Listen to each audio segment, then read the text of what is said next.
Welcome to my YouTube automotive channel. In today's video I have a 2026 Ford F-150 and I will show you how to remove the glove box.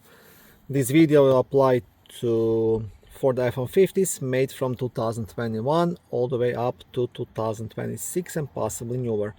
Also, if this video was helpful, please consider supporting the channel by liking the videos, subscribing to the channel or becoming a channel member. To completely remove the glove box, first you want to open it, and then you will notice two black tabs, one on this side, one on the opposite side. So what you want to do, just want to press these tabs in and then pull the glove box down. Now ideally you will do this at the same time on both sides using both hands, but it's doable with one hand as well.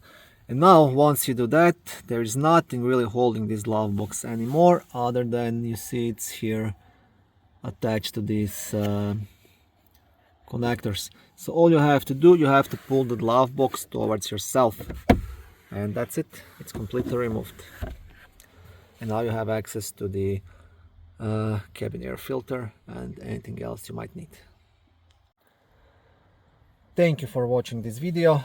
I hope it was helpful and educational. If it was, please like it and consider subscribing to my YouTube automotive channel.